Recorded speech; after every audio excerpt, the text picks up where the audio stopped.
পালিয়ে যাওয়ার সময় কিন্তু অটো রিক্সাকে লাগিয়ে দিয়েছে এবং একটি গুরুতর দুর্ঘটনা ঘটেছে।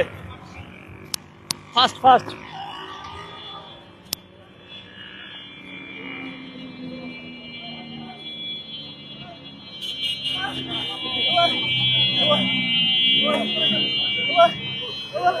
এই মাত্র একটি মোটরসাইকেল কিন্তু উল্টো পথে পালিয়ে যাওয়ার সময় কিন্তু এই অটো রিক্সাকে কিন্তু লাগিয়ে দিয়েছে।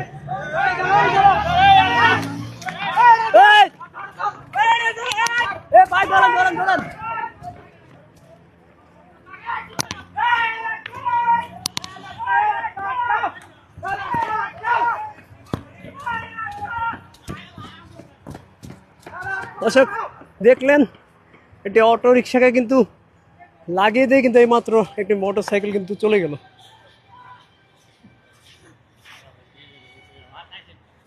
দর্শক দেখতে পাচ্ছেন কতটা গুরুতর দুর্ঘটনা ঘটে গিয়েছে এবং সেই মোটরসাইকেল কিন্তু এখন পালিয়ে গিয়েছে।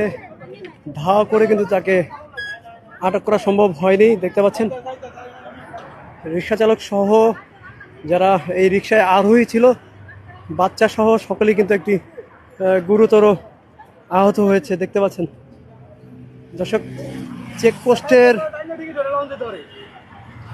ঠিক সামনেই কিন্তু এই ঘটনা ঘটেছে। আপনারা দেখতে পাচ্ছেন এখান থেকে কিন্তু পালিয়ে যাওয়ার চেষ্টা করেছিল এবং তখনই কিন্তু এই দুর্ঘটনা ঘটে। যে মোটরসাইকেলটি দুর্ঘটনা স্বীকার করে চলে গিয়েছে তাকে কিন্তু পুলিশ থেকে কিন্তু তার সাথে যোগাযোগ করার চেষ্টা হচ্ছে, মামলার ব্যবস্থা করা হবে যেমনটা ধারণা করা যাচ্ছে এবং আহত যিনি হয়েছে রিক্সা চালক তাকে কিন্তু নিয়ে যাওয়া হচ্ছে। এটি অনাকাঙ্ক্ষিত ঘটনা কিন্তু এই মাত্র 300 ফিটের রাস্তায় কিন্তু হয়ে গিয়েছে দর্শক।